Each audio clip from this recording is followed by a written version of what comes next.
18th. If you can't, I'm going to give you February the 4th. Your Honor, my client can post. Can't? He can. He's able to post, be able to post today, to the ATM or.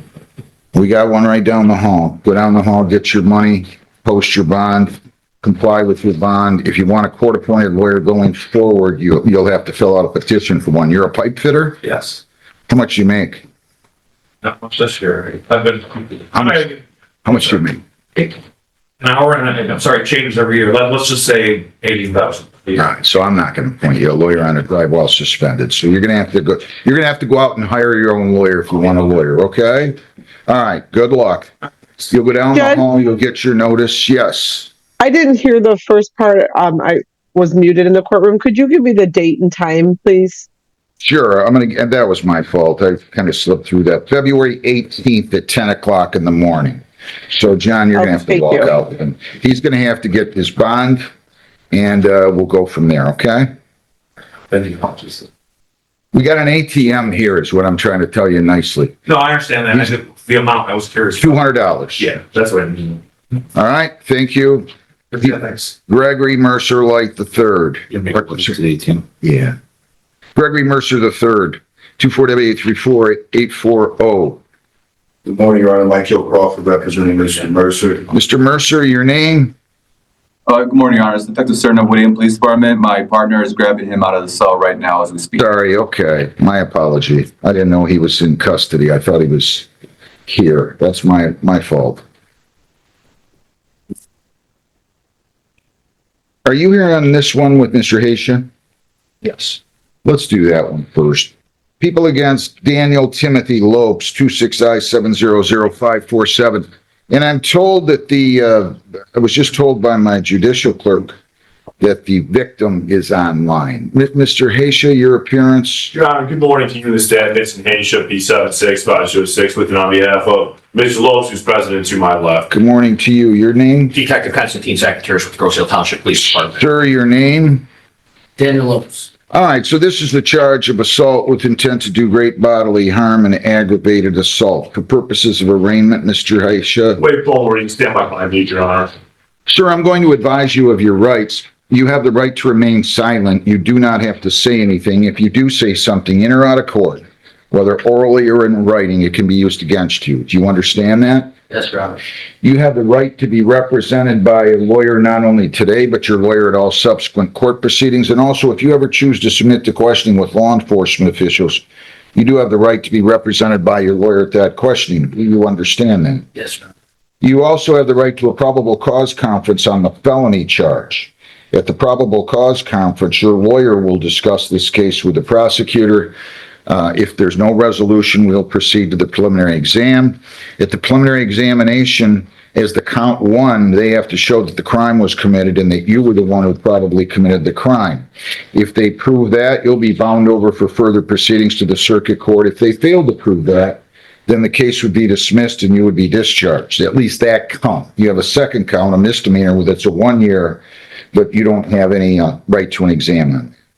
Do you understand what I said? Or Yes, Your Honor. it's kind of jumbled. If you need me to repeat it, I will. We've gone through it, Your Honor. Okay, good enough. Let's see here. Probable cause conference.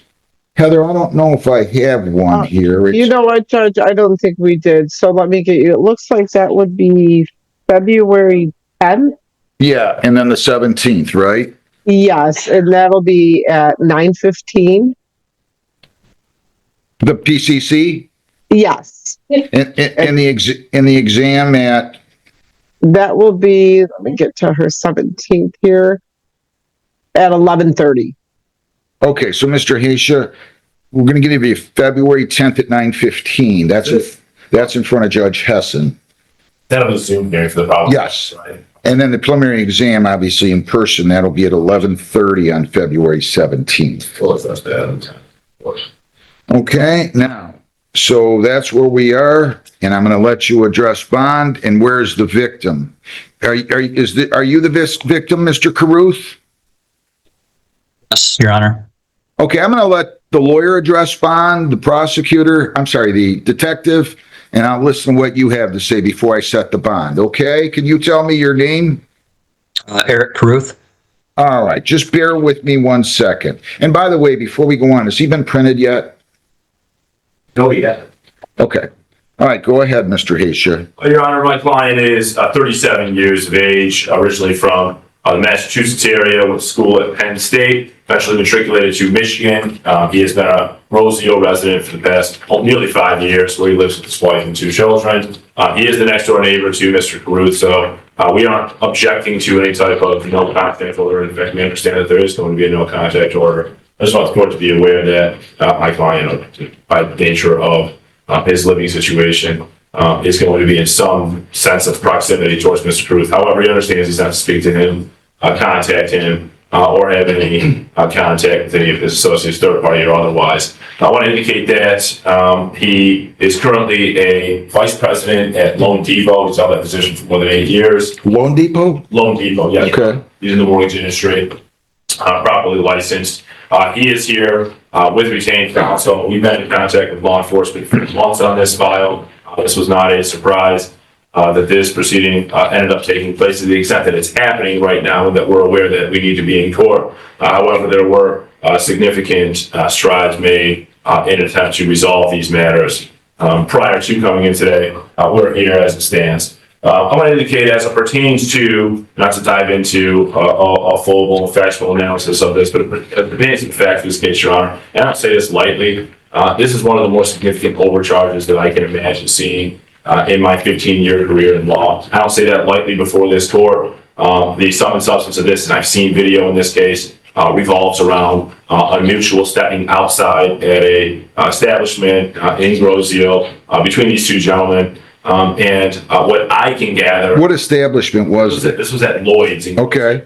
And from what I can establish, is a one-push incident where Mr. Caruth ends up falling back, and I can only understand it to be that he believes that he was injured as a result of this. And the prosecutor took a look at some injuries or alleged injuries and made a decision on that basis. But I just want to be clear that the conduct alleged in here is on video, and I've seen this video, and as an officer of the court, I'm representing the court. My understanding of that video is a single solitary push. Not to say anything beyond that, that is my understanding of it. With that said, the fact that my client has no criminal history, is college educated, has all of his ties, meaningful ties within this community, is here and is cooperating with law enforcement, has retained counsel. He has no desire or necessity, frankly, to flee the jurisdiction. My position would be that a high personal bond, a high reconnaissance bond, is appropriate with no contact provisions, Your Honor. I would also note, and to the extent that this is germane, that there was a money demand made on behalf of this victim, where he proffered a potential exchange of the dismissal of criminal charges. So whatever value that is to the court, and I think it's important to note for the record as to what the motive of this particular victim might be.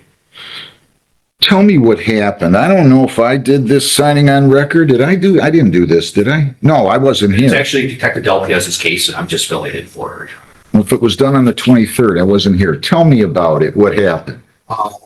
This is, I don't want to say it's a neighbor dispute that started with some fence line, a tree, pool filter that escalated to somehow both families ended up at Lloyd's with some type of conversation in the building, and then ultimately our victim and Mr. Lopes ended up outside is where the altercation happened. He is correct. It is captured on video.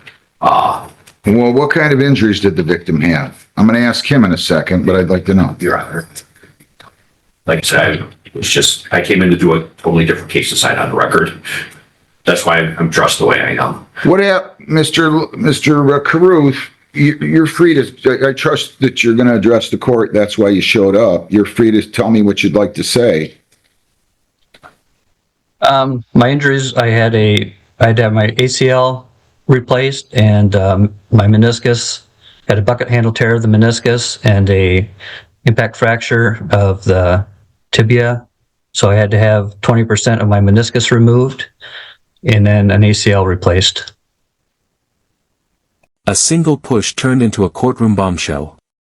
Daniel Lopez's lawyer claimed this was nothing more than a minor shove caught on video and said the charges were overblown.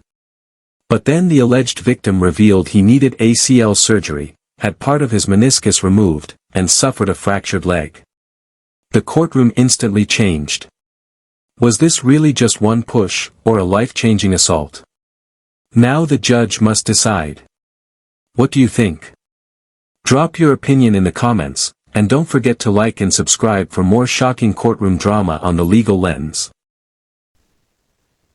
Coincidentally, I just want the court to be aware that despite these purported injuries, Mr. Cruz did walk into the bar, finish his meal. This is again on tape. I've seen this tape. Finished his meal, walked back in with my client. My client was not attacking him or otherwise. They sat down. My client left. Mr. Cruz finished his meal with his wife, eventually left the bar. And we have video, this will come out during the examination, of him up and down his boat ladder within days of this Do incident. you have the police report with you?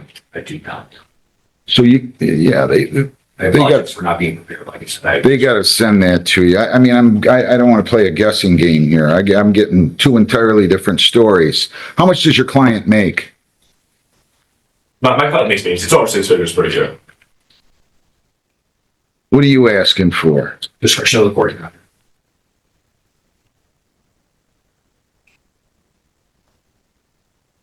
Did he push you down, sir? Is that what happened? You don't He have to punched be, me. pardon? He punched me twice and then shoved me down to the ground. 10,000, 10%. You cannot leave the state without the consent of the court or violate any law or ordinance. What is your address, Mr. Caruth? 8675 Cadillac Circle.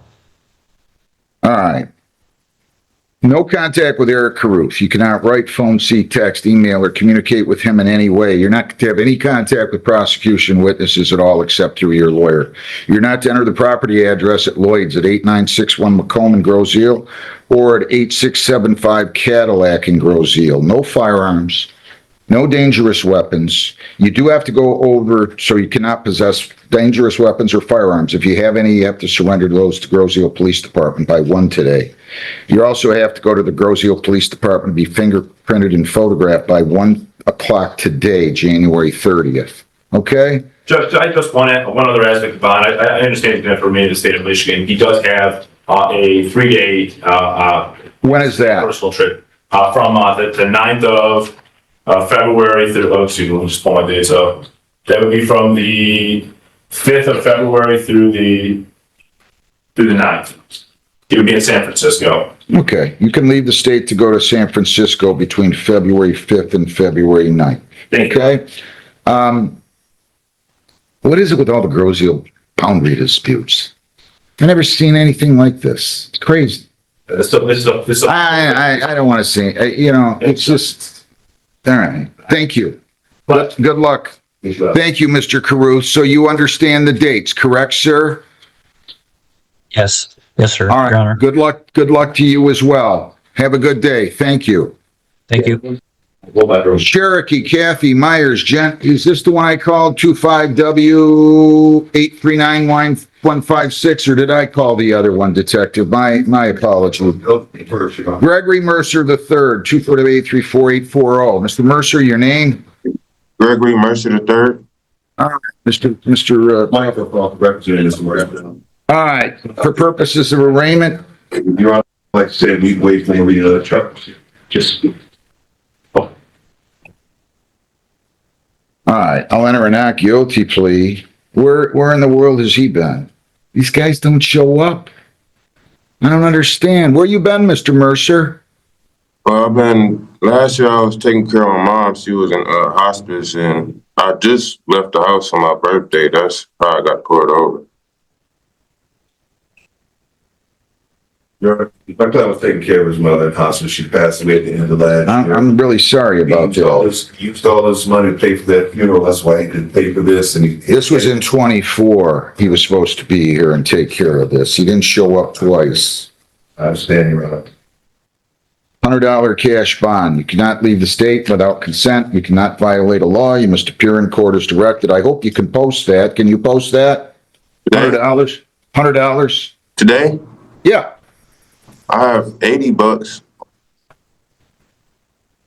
How old are you? 22. You gonna grow up a little bit, or are you gonna act like a fugitive the rest of your life? I'm gonna grow up. Well, I hope so. I'll make it 80 cash. Don't miss again. You got me? Just show up. talk to the judge. We're not that unreasonable. We'll give you an extension. This stuff about ignoring courts like this, I don't get it. Yes, sir. All right. Release them February 9th at 10. You'll be in front of Judge Hessen. Cherokee Kathy Myers Jennings, 25W839156. Right here. Just go in front. Order. Cherokee Myers. Where has she been?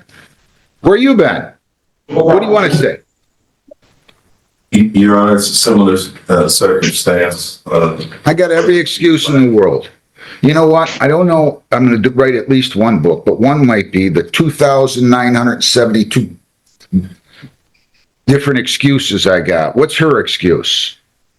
Your Honor, again, my client has just been kind of caught up with some difficulties in life and What kind of difficulties? Ma'am, what kind of difficulties? Yeah, I'm talking to you. Oh, so I'm a dental assistant, and we kind of went down on hours due to our docs leaving. Wait a minute, I'm having a hard time hearing you. Get closer to that device, will you please? Say that again?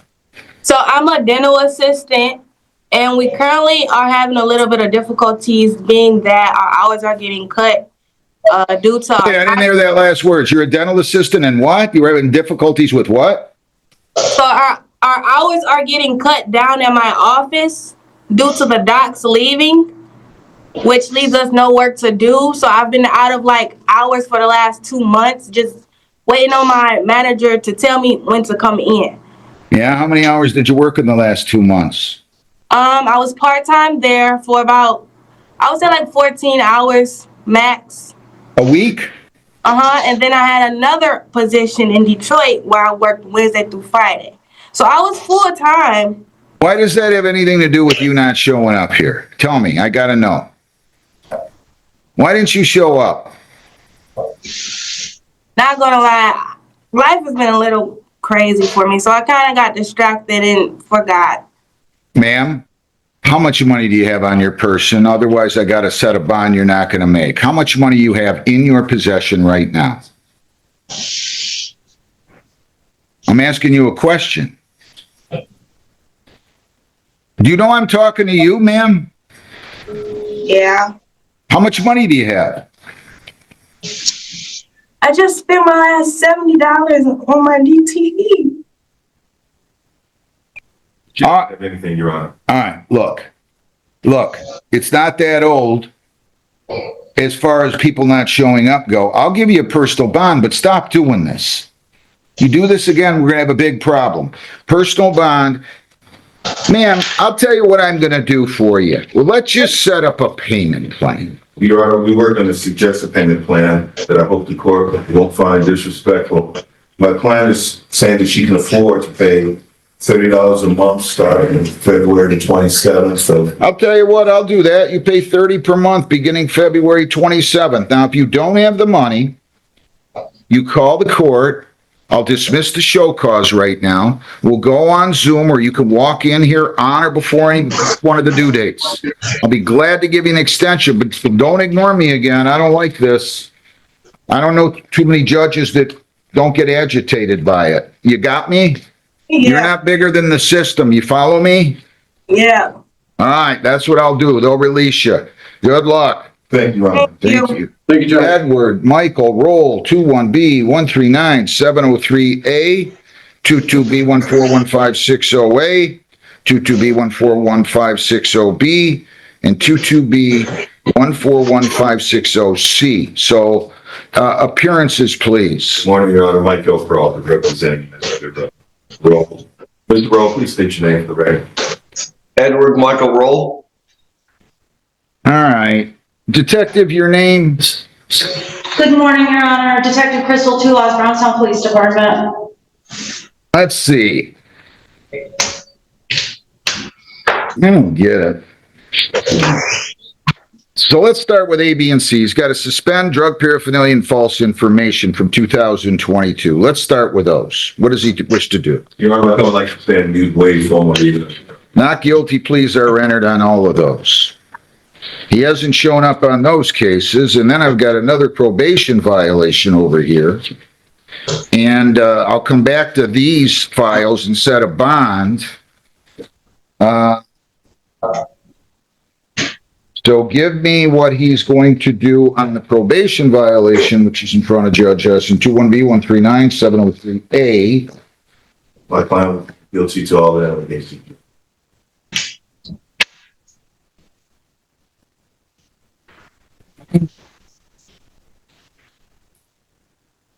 The courtroom exploded when the alleged victim shattered the defense's story.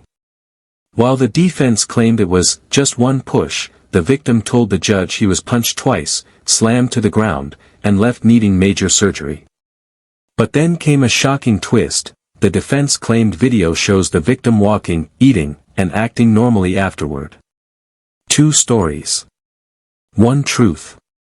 Faced with the conflicting claims, the judge set a massive $100,000 bond. Who do you believe? Comment below, and subscribe for more shocking courtroom drama on The Legal Lens.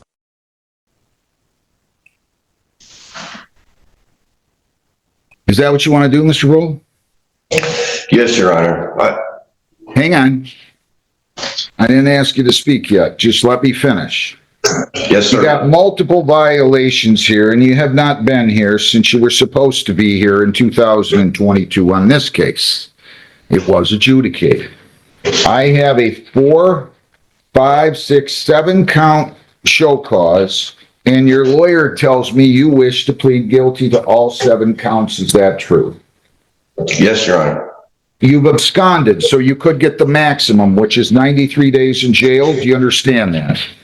Yes, I do, Your Honor. Now, I'm going to take the plea, and then I'm going to go ahead and have to send it back to Judge Heston for sentence. I hope everybody understands that. Do you understand that, Mr. Roll?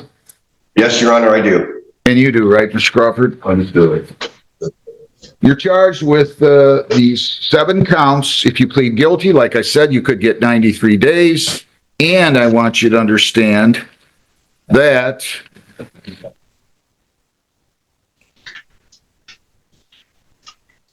your probation could be revoked. And what happened to my, oh, here it is. I'm sorry. All right. You have certain rights before we proceed with the hearing. If you plead guilty, you're giving up your right to remain silent, your right to a hearing, your right to cross-examine probation witnesses, your right to bring in your own witnesses, your right to testify or remain silent and not have that silence held against you if you choose to exercise that right. You have the right to cross-examine their witnesses. If you plead guilty, you're waiving your right to a hearing of any kind. We won't have a hearing. The convictions or probation violation charges would be deemed admitted, and then Judge Heston will sentence you on that. Do you understand that? Yes, Your Honor. All right. As to count one, that from the show cause dated 7/27/22, how do you plead to the charge of failing to attend your probation visits on July 12 and July 27? Guilty or not guilty, sir? Talk to me, not her. Guilty. Did you fail to attend your scheduled probation visits on July 12 of 22 and July 27 of 22? Yes, I did, Your Honor. Guilty. To the charge you failed to attend the victim's impact panel, how do you plead? Guilty. Did you fail to attend the victim's impact panel? Yes, Your Honor. To the charge you failed to pay your fines and costs order balance 1821, how do you plead? Guilty. Did you fail to pay those funds? Excuse me, Your Honor, say Did that you one more fail time? to pay those fines and costs? Yes, Your Honor, I did. To the charge that you failed to schedule and attend your 7 days on the court work program, count 4, how do you plead? Guilty. You failed to do that. Yes, Your Honor, I did. To the charge that you failed, this is count 6, that you failed to provide proof of completing 24 hours of community service by September 21 of 22, how do you plead? I plead guilty, Your Honor. Did you fail to do that? Yes, I did, Your Honor. To the charge that you failed to, well, this is count 5, failure to submit to weekly testing, how do you plead? Guilty, Your Honor. You failed to do that. Yes, I did. Count 7, that you failed to attend and complete an intensive outpatient treatment program. How do you plead? I plead guilty, Your Honor. You failed to do that. Yes, sir. Anybody force you to plead guilty? No, Your Honor. Pleas are accepted to all 7 counts. They'd only be paying him a couple $1,000,000 if he was playing in the major leagues. He just went 0 for 7. He doesn't show up. He's got no respect. Go ahead. What are you tell me? Well, there's nothing to say other than we're going to address bond here. Yes, Your Honor. My client would like me to let the court know that his reason for not appearing earlier is he's had transportation problems. He lives in Allen Park. Is that what you told your lawyer? I don't want to know what you told your lawyer. I don't want to know. Don't answer that. Transportation problems. Yes, Your Honor. Even in terms of working, Your Honor, the only way he gets to and fro work is that his employer is willing to come pick him up and bring him to the job site. Yeah, what do you want to say, Detective? Your Honor, and during my conversation with Mr. Roll this morning, it's my understanding that he had some serious issues dating back to 21 and 22 involving substances and drugs and alcohol, and he was living in between several places that may have contributed to his failure to appear. I'm not providing an excuse, but those are the things that he tells me. He tells me he's been clean for 4 years and wants to accept, the reason he's accepting responsibility today is because he's trying to turn his life around before he turns 60. How old is he? 59, Your Honor. So that's your cutoff date, 60, huh? It's got to be some kind of date, Your Honor. This is getting old, and I'm getting no younger. On 2560A, B, and C, 2,510%. You cannot leave the state without the consent of the court or violate a law. You must appear in court as directed. We're going to give you a date here. Those are going to be on February the 4th at 10:15. You'll be in front of Judge Hessen on these cases. Arraignment, pretrial, February, or pretrial, I should say, February 15 at 10, I'm sorry, February 4. What am I saying? February the 4th at 10:15. So you're going to have to post $250 to secure your release on those charges. And those are the bond conditions on those. Again, no alcohol, no marijuana, no illegal drugs. You cannot leave the state. You cannot violate a law. You must appear in court as directed. All those same bond conditions apply to the other charge, the drunk driving or impaired driving charge, 40,000, 10% on that. So same bond conditions. You're going to have to post $4,250 to secure your release. That will also be in front of Judge Hessen. That will also be on February the 4th at 10:15. Any questions, sir? No, Your Honor. If you somehow post a bond, I'd strongly suggest you come back. Do you understand what I'm saying? Yes, I do, Your Honor, for sure. All right. That's it. Good luck. Thank you. Have a good day. Thank you. Thank you, Your Honor. Thank you. Perry, John Patrick Perry, 26I-701030. Thank you, Mr. Crawford. Thank you. Your appearance? Chief Executive here's Roseville Township. Raise your right hand. Solemnly swear affirm under the penalties of perjury. The testimony you'll give in these proceedings will be the whole true self you guide. Yes, sir.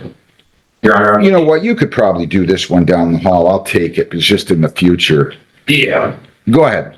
You sure? Yeah. Okay. On Monday, December 8th, 2025 at approximately 3:07 p.m., Officer Canterbury was operating stationary radar east side of Meridian near Meridian Elementary School. Radar was in stationary mode. He observed a gold-colored 2012 Ford Escape, Michigan registration, BYW 3193, driving at a high rate of speed.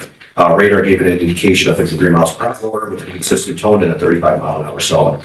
Canterbury followed the vehicle, which was disregarding the police lights and sirens, up East River, and eventually came to a stop at McColeman East River. Patrolman Canterbury had met with the jet driver, who was the sole occupant. He was John Patrick Perry. While speaking with Mr. Perry, he noticed glassy eyes, watery eyes, was cheeks. During the conversation, Mr. Perry did admit to having 1 to 2 drinks that day. knowing that Mr. Perry has a warrant for his arrest under Roseville Township for a misdemeanor OWI, Mr. Perry was placed under arrest for the warrant, and it was decided to conduct standardized field sobriety test, safety of the booking area of Roseville PD. Mr. Perry failed the horizontal gaze. He also failed the column test. He also failed to pick a number between 10 and 12. He also could not perform a finger to nose test. Mr. Perry was read his preliminary breath test rights, which gave a result of 0.16. Patrolman Canterbury then read the chemical test rate from DI 177. The test results on the Toxilizer 9000 were 0.13 grams of alcohol per 210 liters of breath. Test number 1, test number 2 was 0.13 grams of alcohol per 210 liters of breath. All results were entered in lean. That's good. Based on your sworn testimony, I find that crime OWI was committed. There's probable cause to believe it was committed by the defendant. I'm going to ask you to sign this. I know you signed it on the 27th, Yes. but I waited that out since we're doing the signing on record today. I'll just ask you to sign the complaint there. And there is, again, probable cause to believe that the crime of OWI, excuse me, OWI was committed. Probable cause to believe the crime was committed by the defendant and authorized the issuance of the complaint and the warrant. So The courtroom was stunned when this defendant pleaded guilty to all 7 probation violations. He admitted skipping court, failing drug tests, ignoring treatment, and disappearing for years. The judge blasted him for showing no respect for the system, but the 59-year-old claimed he's finally ready to turn his life around before it's too late. Was this genuine accountability or just another excuse? Comment below and subscribe for more shocking courtroom drama on The Legal Lens.